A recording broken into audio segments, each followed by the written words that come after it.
भारत परंतु विदेश में भी एक खास जगह दिलाई और सहकार से समृद्धि के इस सपने को साकार किया। आइए, ये वो शुभ घड़ी है जब हम उनके शब्दों को खुद के आने वाले भविष्य की रूपरेखा बना सकते हैं। मैं इफ्को की लक्ष्मी आमंत्रित करना चाहूँगी माननीय केंद्रीय गृह एवं सहकारिता मंत्री जी को कि वह इस शुभ घड़ी में यहाँ उपस्थित सभी किसानों व वर्चुअल माध्यम से जुड़े सभी किसान भाइयों बहनों, इफ्को के सदस्यों और हमारे सभी प्रेक्षकों को संबोधित करें। माननीय श्री अमित शाह जी। समग्र देश के लिए बहुत उपयोगी ऐसे आज के कार्यक्रम में मंच पर उपस्थित श्रीमान दिलीप भाई सांघाणी जी, चेयरमैन इफ्को, श्री जगदीश भाई विश्वकर्मा, सहकारिता मंत्री गुजरात सरकार, हर्ष संघवी, गृह मंत्री गुजरात सरकार, डॉक्टर उदय शंकर अवस्थी, प्रबंध निर्देशक इफ्को, श्रीमती मालतीबेन महेश्वरी, विधायक गांधीधाम, श्रीमान Sharma ji, unit head Kandla IFFCO unit, और आज के कार्यक्रम में आए हुए भारतीय जनता पार्टी के सभी वरिष्ठ नेतागण, इफ्को परिवार के सभी सदस्य और उपस्थित और ऑनलाइन जुड़े हुए देश भर के किसान भाइयों बहनों को मेरा नमस्कार।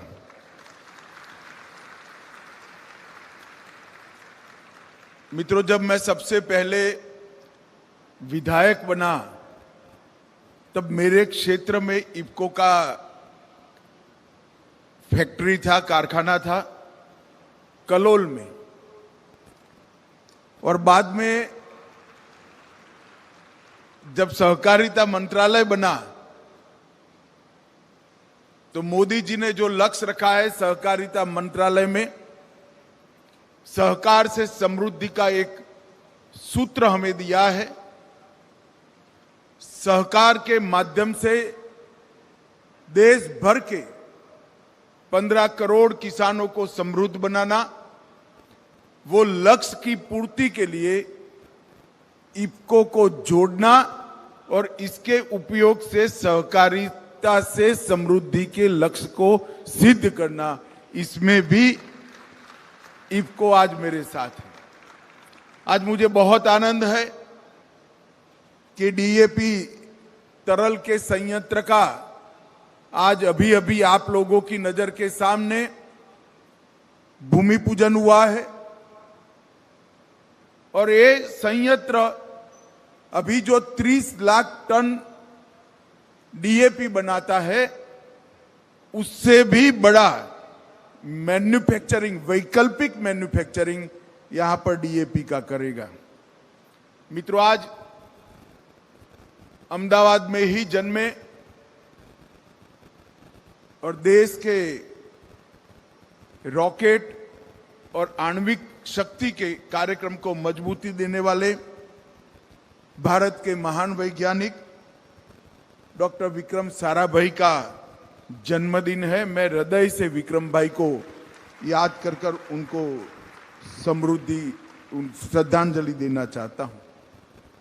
मित्रों, मैं इफ्को को ये प्लांट लगाने के लिए बहुत बहुत हृदय से अभिनंदन करना चाहता हूं और साधुवाद भी देना चाहता हूं,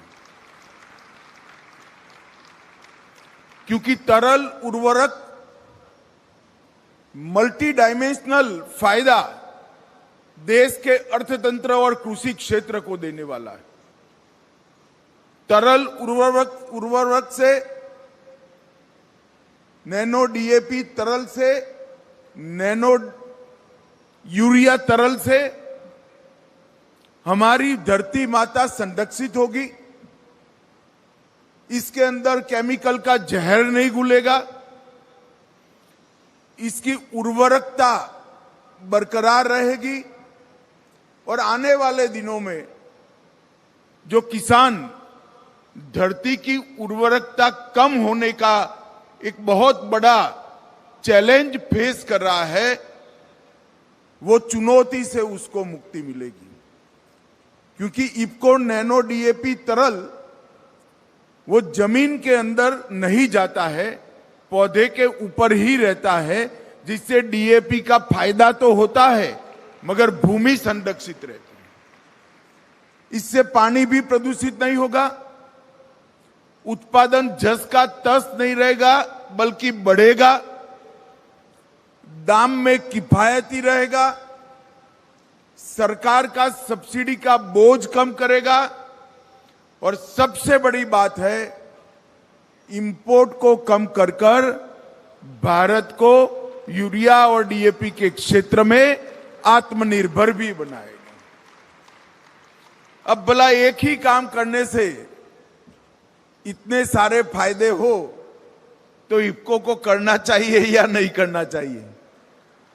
और मैं सच अर्थ में मेरा बहुत बहुत प्रसन्नता इस मंच से व्यक्त करना चाहता हूं कि इफ्को ने न केवल दुनिया भर में सबसे प्रथम नैनो फर्टिलाइजर की शुरुआत भारत में करी और यहां पर फर्टिलाइजर के क्षेत्र में भारत को आत्मनिर्भर बनाने का जो मोदी जी का लक्ष्य है, इसकी बहुत बड़ी मजल ये तरल फर्टिलाइजर के माध्यम से आने वाले दिन में हम काटने वाले हैं। उचित क्वांटिटी में और उचित दाम से जब उर्वरक मिलता है तो निश्चित रूप से किसान की समृद्धि बढ़ती है। और मैं मानता हूं कि इस देश को मोदी जी के नेतृत्व में फिर से एक हरित क्रांति की जरूरत है, मगर ये हरित क्रांति अलग प्रकार की होगी। सिर्फ उत्पादन उसका लक्ष्य नहीं होगा। वो दिन चले गए कि गेहूं और चावल को विदेश से लाकर हमारे लोगों को खाना पड़ता था। आज हमारे वैज्ञानिकों के परिश्रम से, कई सरकारों के लगातार प्रयास से और अंत में 9 साल से मोदी जी के वैज्ञानिक आयोजन से अन्न के क्षेत्र में भारत आत्मनिर्भर बना है। परंतु जब मैंने कहा कि एक नई हरित क्रांति की जरूरत है, वो हरित क्रांति का डायमेंशन होना चाहिए। दुनिया भर को प्राकृतिक खेती का रास्ता भारत ने बताना है, तो प्राकृतिक खेती की हरित क्रांति करनी है। मूल्य संवर्धन, किसान को अपनी उपज का दाम ज्यादा मिले और 1 एकड़ के अंदर ज्यादा से ज्यादा उपज वो ले पाए, इस प्रकार की हरित क्रांति की जरूरत है। और ऑर्गेनिक प्रोडक्ट जो हमारा किसान, भारत का किसान उत्पाद करेगा, वो ऑर्गेनिक प्रोडक्ट का विश्व भर में बाजार ढूंढकर विश्व भर से संपत्ति भारत में लाने का काम ये हरित क्रांति ने करना है। तो नई हरित क्रांति के 3 लक्ष्य है।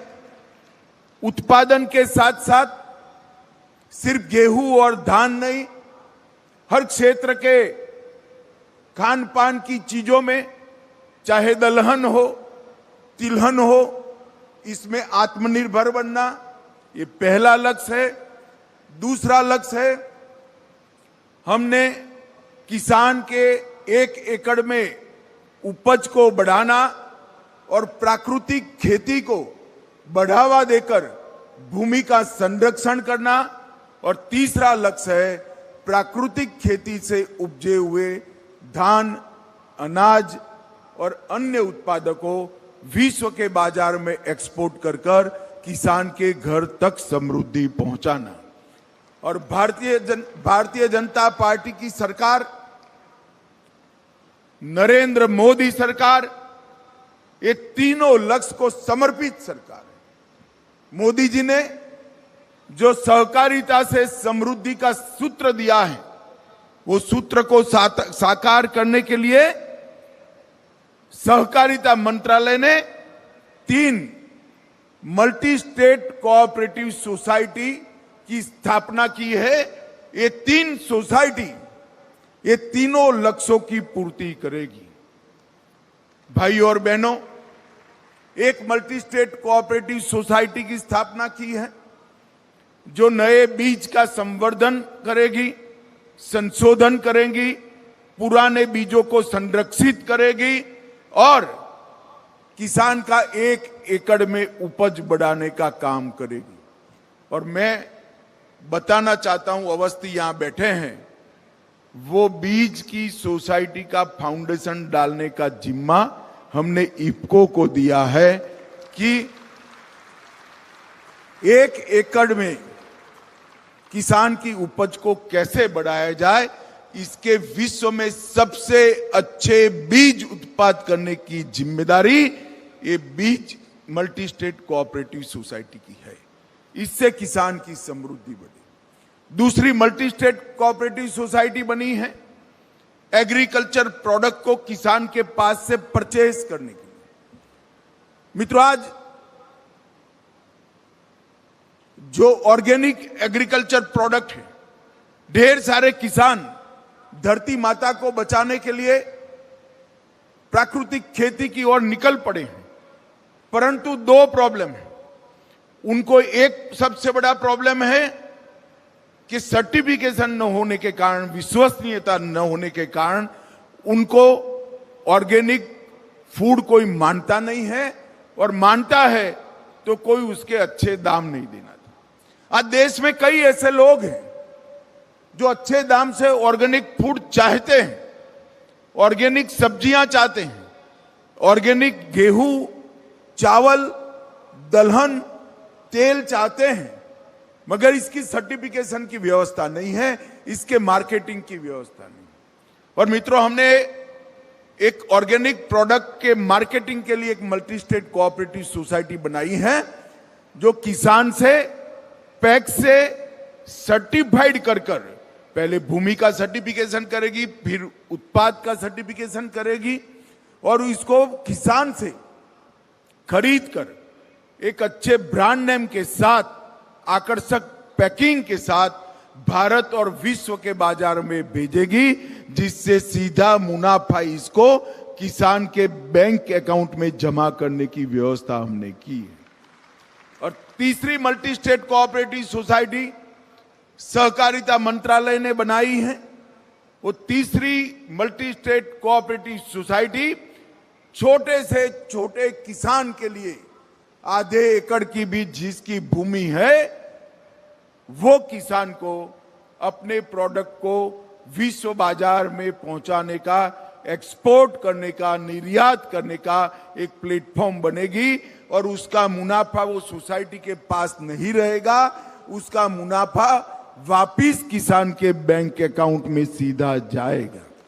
ये 3 जो हमने लक्ष्य रखे, ये नई सहकारी क्रांति, सहकार के माध्यम से नई हरित क्रांति के लक्ष्य को पूर्ति करने के लिए। और इसमें आज अभी जो काम हुआ है, इफको नैनो डीएपी का काम, वो काम बहुत बड़ा काम है। मैं आज हृदय से इफको के बोर्ड को भी अभिनंदन देता हूं, चेयरमैन को भी अभिनंदन देता हूं, मगर अवस्थी को विशेष अभिनंदन देता हूं कि वो हाथ धोकर ये तरल के पीछे पड़ गए और ये आंदोलन को उन्होंने अंजाम तक पहुंचा है। मित्रों, आज 70 एकड़ में फैले हुए इस प्लांट में लगभग 350 करोड़ की लागत से एक संयंत्र लगाया जाएगा। इफको इसके लिए 1 पैसा भी बैंक से उधार नहीं ले रहा है। 100% इक्विटी इफको की, और इफको की है मालिकी, इक्विटी इफको की है। इसका मतलब इक्विटी 4 करोड़ किसानों की है, क्योंकि इफको का पैसा पैक्स और बाकी कोऑपरेटिव सोसाइटियों के माध्यम से वापिस किसान के पास जाता है। मित्रों, 500 मिलीलीटर की एक बोतल, ऐसी 2 लाख नैनो बोतल प्रतिदिन यहां से बनकर देश के अंदर जाएगी, दुनिया के अंदर जाएगी। 6 करोड़ नैनो डीएपी की ये बोतल है, 6 करोड़ बोरियों को इंपोर्ट करने का काम कम कर देगी और भारत फर्टिलाइजर के क्षेत्र में आत्मनिर्भरता की ओर और कदम बढ़ा लेगा। लगभग 10,000 करोड़ की सब्सिडी खाद की बचेगी। मैं जब कहता हूं खाद की सब्सिडी बचेगी, तब किसान ऐसा न सोचे कि मोदी जी सब्सिडी बचाना चाहते हैं। सब्सिडी जो बचेगी वो मोदी जी बजट आपका बढ़ा ही रहे हैं, किसानों का वो वापिस किसानों के पास आ रहा है। परंतु नए अनुसंधान से अगर सब्सिडी बचती है तो इसको किसान का तो फायदा है ही, क्योंकि वो 10 करोड़ रुपया एक्स्ट्रा मिलेगा और देश को भी फायदा है। मित्रों, इसके साथ साथ लगभग 3500 करोड़ रुपए की विदेशी मुद्रा भी लगेगी और 1 साल के नियत समय के अंदर ही ये तरल डीएपी का कारखाना डीएपी का उत्पादन करता हो जाएगा। इसके तीनों चरण के लिए एक समयबद्ध कार्यक्रम बन चुका है। प्रिपरेशन रिएक्टर, फॉर्मुलेशन रिएक्टर और छानने की प्रक्रिया, ये तीनों ढंग से टाइम बाउंड मैनर में इफको ने डिजाइन करे हैं और इफको का जो इतिहास है, इससे मुझे भरोसा है कि 1 साल के अंदर ही एक कारखाना तरल डीएपी का उत्पादन करता हो जाएगा। ये प्लांट 0 लिक्विड डिस्चार्ज के आधार पर बनाया गया है, जिससे पर्यावरण की भी सुरक्षा होगी और इससे फर्टिलाइजर के दाम में भी कमी आएगी। मित्रों, कोऑपरेटिव सेक्टर फर्टिलाइजर के उत्पादन और फर्टिलाइजर की बिक्री में भारत का, हमारी कृषि क्रांति का एक मजबूत पिल्लर बनकर खड़ा है और आज वो पिल्लर ज्यादा स्ट्रेंथन होगा, ज्यादा ताकतवर होगा, इसका मुझे पूरा भरोसा है। मित्रों, मोदी जी ने सहकार से समृद्धि के मंत्र को साकार करने के लिए पैक्स से लेकर एपेक्स तक हर क्षेत्र के अंदर बदलाव करा है। सबसे बड़ा बदलाव पैक्स को मल्टी डायमेंशनल करने का है। आज जो हजारों पैक्स के भाई मुझे सुन रहे हैं, मैं आपको बताता हूं, आपके बायलॉज को बदलिए। आपकी राज्य सरकारों ने इसको स्वीकार कर लिया है। बायलॉज बदलिए, मल्टी डायमेंशनल बनिए। अब पैक्स फर्टिलाइजर की दुकान भी ले सकते हैं, अब पैक्स सस्ती दवाइयों की दुकान भी ले सकते हैं, अब पैक्स पेट्रोल पंप भी खोल सकते हैं, अब पैक्स सस्ते अनाज की दुकान भी खोल सकते हैं, अब पैक्स सीएचसी भी बन सकते हैं, अब पैक्स बैंक मित्र भी बन सकते हैं, अब पैक्स डेयरी भी बन सकते हैं, मछुआरा समिति भी बन सकते हैं। पैक्स को मल्टी डायमेंशनल बनाकर पैक्स को वायबल बनाने का काम नरेंद्र मोदी सरकार ने किया है। मित्रों, मैं चाहूंगा कि सभी पैक्स अपने बायलॉज को बदलकर मल्टी डायमेंशनल बायलॉज को एक्सेप्ट करें और जो नए नए क्षेत्र हमने स्वीकारे इसको आप करिए। अभी अभी एक कार्यक्रम हुआ था, एक ही साथ 15,000 पैक्स सीएससी बन गए। सीएससी बनते ही आप इनकम छोड़ दीजिए, सीएससी बनते ही गांव का हर व्यक्ति पैक्स में आएगा। जन्म का सर्टिफिकेट चाहिए, सीएससी के मिलेगा। मृत्यु का दाखला चाहिए, सीएससी से मिलेगा। 7 बार चाहिए, सीएससी से मिलेगा। 8 चाहिए, सीएससी से मिलेगा। बैंक मित्र भी आप वैसे ही बन जाओगे। तो दूर की बैंक से अपना पैसा उठाना है, कैश निकालनी है तो सीएससी से मिल। ये ढेर सारी सुविधाएं पैक्स में उपलब्ध होते कि ही ग्रामीण अर्थ केंद्र का केंद्र हमारा पैक्स बन जाएगा। प्राइमरी एग्रीकल्चर कोऑपरेटिव सोसाइटी बन जाएगी। पैक्स के मित्रों से का मैं आह्वान करना चाहता हूं कि आप मल्टी डायमेंशनल बायलॉज को अपनाइए और सहकारिता मंत्रालय ने जितने भी इनिशिएटिव लिए हैं आपके पैक्स में आगे बढ़ाइए। हमने भंडारण के लिए समग्र विश्व की सबसे बड़ी भंडारण की योजना, स्टोरेज की योजना पैक्स में लेकर आए हैं। इससे आपके तहसील की सस्ता अनाज की दुकान पर जितना गेहूं चाहिए वो आपके तहसील से ही परचेज कर आपके तहसील में ही स्टोर करना है और वहीं से ही वो गेहूं गांवों में चला जाएगा। इससे ट्रांसपोर्टेशन की बजट के हजारों करोड़ रुपया ट्रांसपोर्टेशन की बचत होगी और इसका किराया फूड कॉर्पोरेशन ऑफ इंडिया आपके पैक्स को देगा। किसान को भी अगर स्टोरेज करना है अपनी उपज को तो आप कर पाओगे।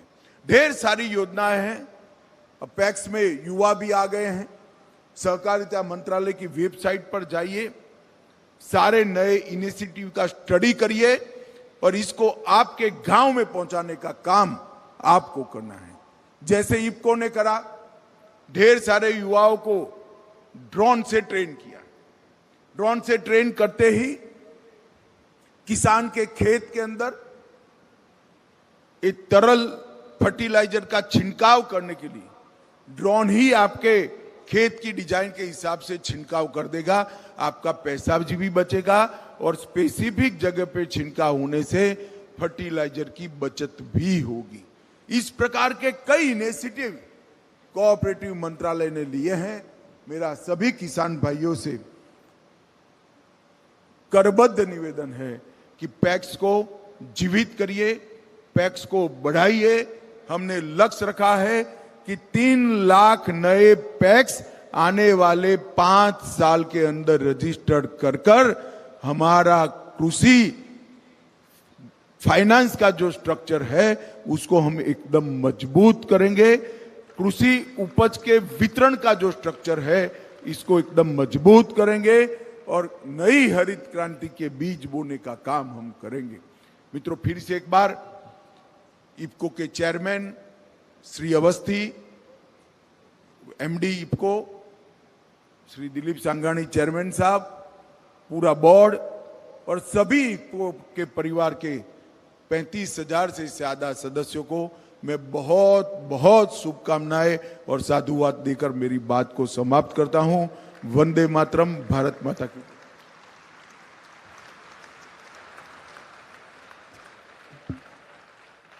महोदय, आपके आशीर्वचनों से न केवल इफ्को परंतु यहाँ उपस्थित हर एक सदस्य, हर एक किसान प्रेरणा ले रहा है। और अगर आपका यूं ही प्रबल मार्गदर्शन रहा और इफ्को पर यूं ही भरोसा बना रहा तो ज़रूर इफ्को